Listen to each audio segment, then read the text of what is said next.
Welcome to Dental Business RX. Practice success in 30 minutes or less. Thank you for calling ABC Dental.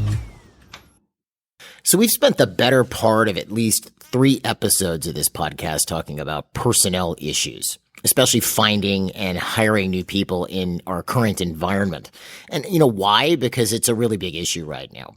So without rehashing all of this, what are you looking at as an employer? You're basically looking at one of the tighter labor markets in the last 20 to 30 years. You know, it really started to get tight in 2021, and it's only become tighter in 2022. So for this week's episode, we wanted to address this issue head on. And to that end, I have a special guest this week, MGE's Vice President of Administration, Ashley Fuegel, to talk about all this and to give you some immediate tips when it comes to finding and hiring productive staff. Now, a little bit about Ashley before I bring her on. Ashley started with the company back in 2006 as our HR director. She moved up to run the entire establishment division and is now our Vice President of Administration. And over the course of her career, she's interviewed thousands of applicants, hired hundreds of people.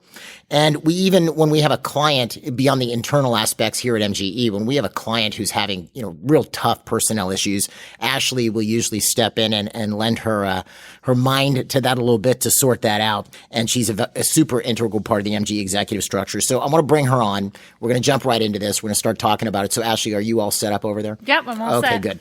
All right, so I like to do these where I'm not interjecting too much. Sabrina and I tend to get more conversational, which is just par for the course. Yeah. All right, so when we talked about doing this episode, I came up with a few questions I wanted to ask you. So I'm just going to start with the questions, yeah? Perfect, yeah. All right, good. All right, so I know there's a lot, we teach clients a lot about hiring and training and whatever on the MGE Power Program, right? And then there's a lot to know about it. But let's say someone listening right now is having a lot of trouble finding and hiring people. What are some of the immediate things you'd have them do to start improving in this area? Yeah, good. So there's actually 4 things that I sort of listed out here that I thought, somebody could do right away to improve on it. The biggest thing I see almost one for one when I talk to clients is they aren't approaching finding people from a marketing perspective. It's like they put up one ad and they're like, okay, good. Hopefully I'm going to get enough resumes now. That would be like running one ad for new patients and hoping you get new patients for the whole practice, right? Okay, yeah. It's usually the analogy I give them. So you have to approach it from a marketing perspective to start. So you want to run ads, you want to post things on social media, you want to put a sign at the front desk, you want to tell your employees that you're hiring, your family, your friends. Like the more you can communicate and put it out there that you're looking for somebody or multiple people for the team, the more likely you are to get somebody quickly. Got it. Or get somebody that fits the qualifications you need and is like a productive person. Got it. Okay, so it's sort of opening up the playing field to the number of potential personnel. Exactly. Got it.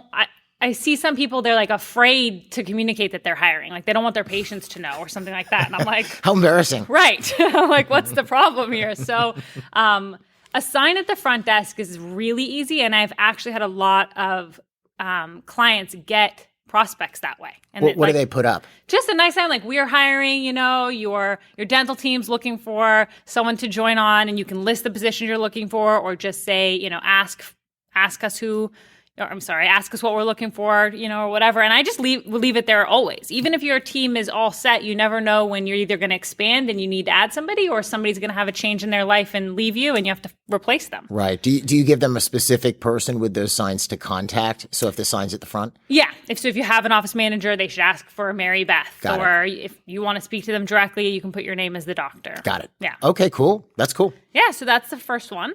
The second thing is once you get resumes in, whether they're on your ads or people call in or whatever, you want to look at them and call them back really fast. All right. I see people and they decide, okay, I'm going to, put up these ads, and then on Friday afternoons, I'm going to handle any resumes that come in, and it's Monday. I see. It's way too much time, because if somebody is really a good employee or a good prospect, they're going to find a job fast. Right. And remember, they might be sitting at home with no job. So they're like out there looking, actively trying to find a job. And the people who are active are the people you want to hire. Right. So you need to be fast about it. When you get the resume, call them right away, make the time in the evening. I tell people, if you know that you're going to be doing hiring, but you are going on vacation next week, don't put your ads up. You know, you can have a sign at the front desk and stuff, but don't pay for your Indeed ad and your Craigslist ad and your whatever. Don't do that week. Make sure you can set aside the time to call back the resumes. Okay, cool. The next thing that I would say they can do right away is don't hire out of desperation. Now, what do you mean by that, out of desperation? I've got no one at the front desk. Okay. So I've got to get somebody hired right away.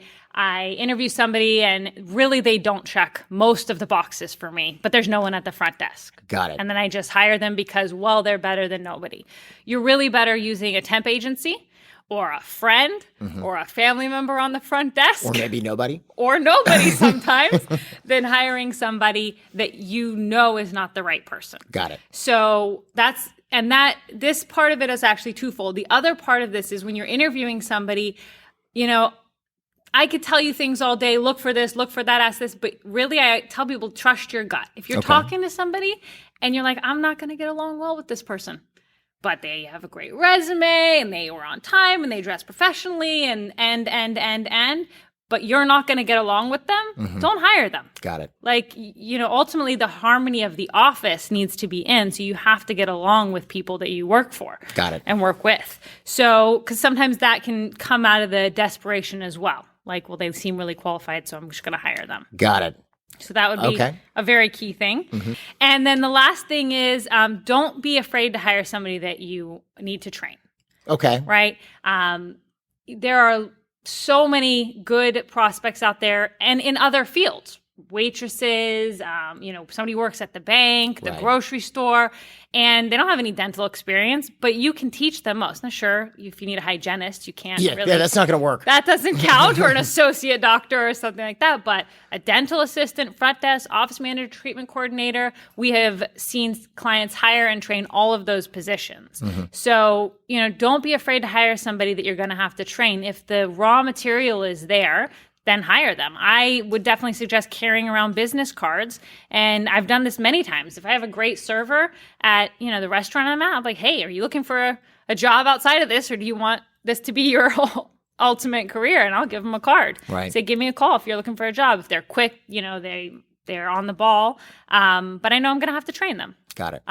Yeah, one of our top trainers now came from the food industry. She spent years growing her career here at MG. She started as my receptionist and moved her way up and got herself trained. And now she trains a lot of our clients. That's true. And runs a really tight ship. Right. No, awesome. Yeah. Okay, good. All right. So now when you're interviewing, so those are the main things you'd have them do now. But like when you're interviewing, so I wanted to talk about that if you don't mind when we get into the interview process. When you're interviewing, what are some of the main things you're looking for? You know, there's a lot I look for, but I think the main things are, first of all, I look over the resume and make sure the person isn't what, you know, you'd call a job hopper. So somebody who's had multiple jobs. I usually say the time frame, like 3 to 6 months, they've got a new job, you know.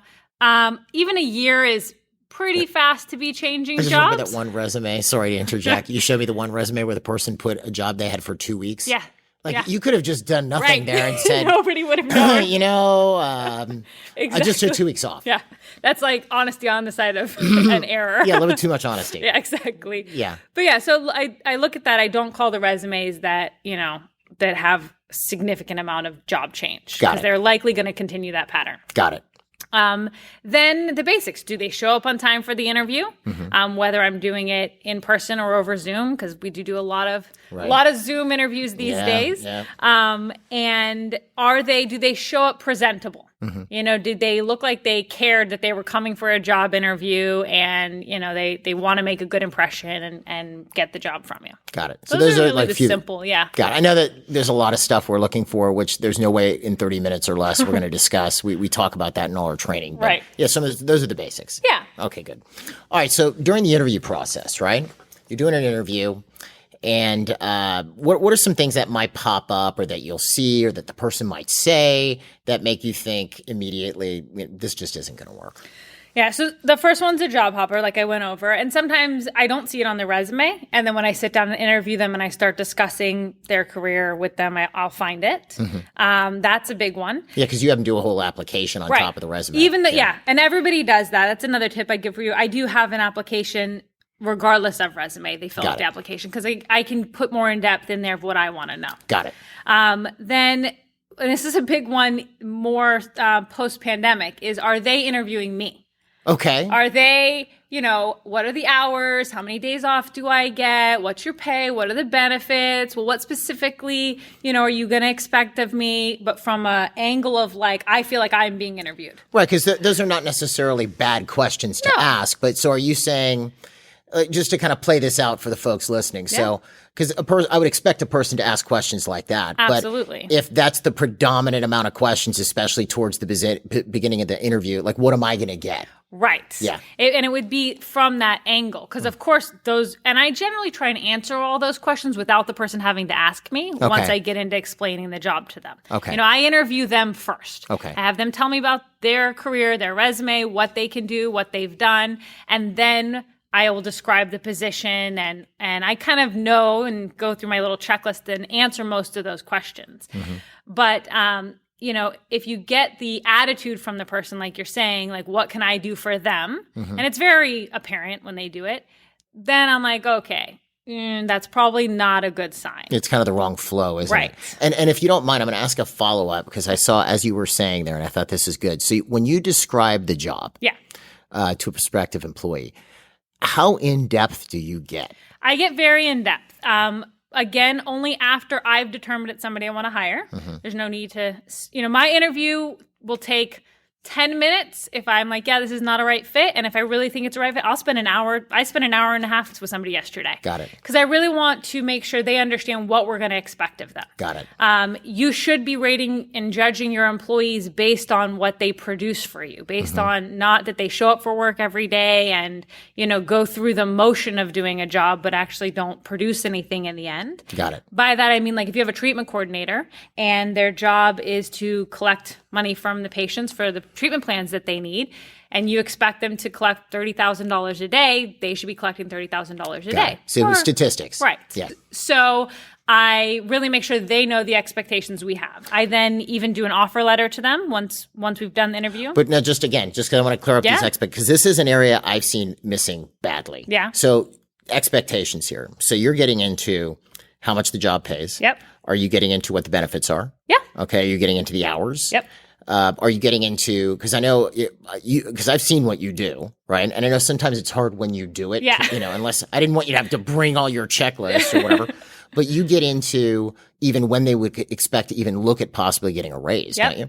Yep. And I go over, and the way we set it up here is a position pays X. Mm-hmm. We generally start them a little bit lower, and within the first sometimes 60, 90 days, depending on the position, they have a checklist. Okay. And if you achieve these specific targets, you learn these things, you can do these without, being overseen and stuff like that, then we'll move you up to what either you're asking or what the job's going to pay. But you ultimately. I know in some cases, you've even had it where, okay, you're getting hired for X. After 60 days, if you've met these criteria, you can expect to ask for Y. Yep. Right? Not Y. Oh, sorry. Not Y. Yeah, Y, like XY. So they can ask for an additional $1 to $2 an hour at that point, or whatever it is that they're supposed to be getting, so that there's no, when this person's done being interviewed, you've laid it all out. Yeah. They know what I'm looking for.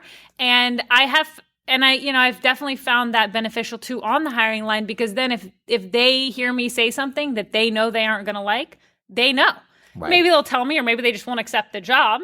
But then at least we're not going in and, 3 days into the job, they're like, oh, you expect me to do this? Right. And then they don't want to do that. And that's when it gets costly. Right. Yeah, it's much cheaper because then you're going to the next person. Exactly. Got it. And then they know as well. I don't like hiring people that don't want to be part of our team. So right. I want them to know what our team is about and what they're expected, so that they want to be part of that. Okay, so I started to stop you and go back because I know, if I were listening to this, and maybe I'm wrong, but I would want to know, okay, tell me about what you're doing during this interview. Yeah. So that's cool. So you're explaining pretty much everything about the job. Got it. Yeah, and also, like I said, it can take me sometimes an hour and a half once I really know somebody, because I'm also finding out more about them. Mm-hmm. Some people come into interviews and they have the form questions and they're going to answer it. They answer it the same way every time. Right. But if you really get into communication with somebody, and now you guys are really talking like you're having a coffee, you really get a feel for somebody. Got it. And what they expect of themselves in a job, and what their long-term goals are. Right, because in certain cases, you might have somebody who wants to work here 6 months and move on. Yeah. Right. And you can also sometimes in that catch them in the things where they gave you the social answer. Because, where do you see yourself 5 years from now? Which I never ask that question because everybody asks that question. But if you do, and they say, of course, what they think you want to hear. Got it. Well, I'm looking to, grow myself in your office, et cetera, et cetera. But then you're talking to them and they're like, well, yeah, I'm also in school to become a photographer or something like that. And you're like, wait a minute. Right. Now that can be fine. I've hired plenty of people that were in college, but I know what I'm getting into. Like I've got you. So what, I've got you for 2 years? Yeah. Okay, great. And I lay it out for them too. So I'm not really going to move you up high in the organization. Right. You can expect to make probably a max of this, but if you do a good job, you've got a job for 2 years while you get through school. And yeah, we've had quite a few good people. Absolutely. That way. Yeah. I mean, because you need all positions filled. So exactly. Yeah. And sometimes they change their minds or career paths if they really love where they are. That happened with the one I mentioned earlier. Right. She was in school when I hired her, and now she's here. Right. Yeah. No, that's cool. That's super cool. Yeah. All right. Now, and I cut you off. I didn't cut you off. I did it very politely. When you were getting into, when you've done all that and you've decided, yeah, I want to hire this person. So just so I'm clear, so you've gone through the first 10 minutes, you've decided, is this worth investing more time into? Right. Yes, it is. You keep going. No, it's not. You're not getting along with them. They've already started interviewing you. Right. All right. So now you're going to explain the whole position to them. And then you mentioned you give them an offer letter. Yes. Okay. So once, now I don't do that on that interview usually, because then I do check references and we run background checks and things like that. But once I've done all that and I'm like, yes, I'm going to hire this person, we give them an offer letter. And it's a summarized version of kind of what, I went over with them, but what the position is, what the pay is, what we expect of them as MGE employees, their training, how they can better themselves, how they can make more money is very detailed. So it's in writing. Right. I know we have clients doing this too now. Yeah, we do. I think we give a sample to our clients that they can run by their HR, attorneys or whatever and make sure it's all workable for their areas. But and that's key. The more you put in writing with an employee, there's no question. So you're even doing this with hourly employees? Yeah. Any employee. And then also, once I bring them in, that 60 days, it's in writing what they have to do. And it's in writing what we expect them to get through in the amount of time. And it has to be signed off by them, but also whoever's training them. Got it. So that they know and there's not a mystery. Then at the end of a period of time, if it's not working out, you generally don't get into upset about that. Like, hey, you had this checklist. Right. We haven't reached that goal.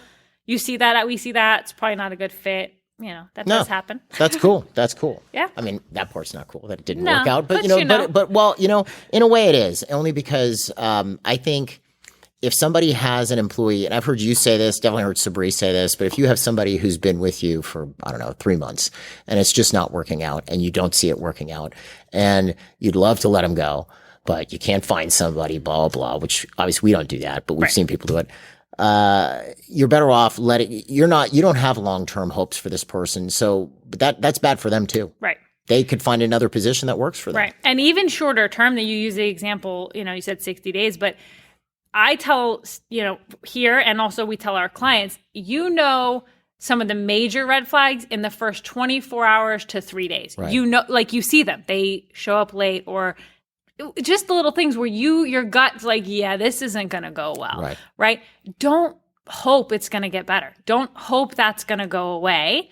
Obviously, I'm talking about kind of major red flags here, not little things that you could train somebody. Sure. Because it probably won't. Now, 3 days have gone by. Now, 2 months go by. Now you're letting them go. That person stopped looking for a job. Maybe they signed a lease on an apartment. They think they have a job. Whereas 3 days in, you might as well just end it. Their resume is still live out there. Let them go find a job that's good for them. But they should add that 3 days they're at your office to their exactly. They should definitely not do Why that. not? But it's really more kind. You think you're being kind by trying to keep them and hope it'll get better, but really you're better off just saying, hey, they probably know it's not a good fit also. Right. Chances are they're thinking the same thing. Yeah, that makes sense. Yeah. Okay, good. And then last couple questions I wanted to ask you is one of them, just from a personnel perspective, because you're right there, or you have people who do hiring with you or for you, but that they see it. What are the major differences that you're noticing from 2019 with regards to hiring and beyond pay? Yeah. You got to pay more now. Right. Between 2019 and now, what are the major differences you're seeing?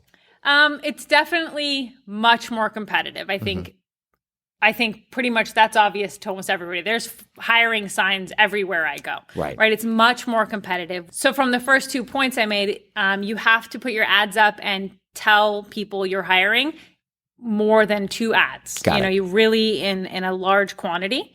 And then you have to move fast when you find somebody that's a good prospect, from not only from interviewing them, but from offering them a job. Got it. Because you could interview them. Now you want to call their references. Maybe you run background checks. That all adds time. And in that time, if they're intelligent, they're still looking for a job. Right. So whatever you can do to eliminate the time on finding them and hiring them, that's going to be one of the key, things in the competitive world that it is right now for hiring.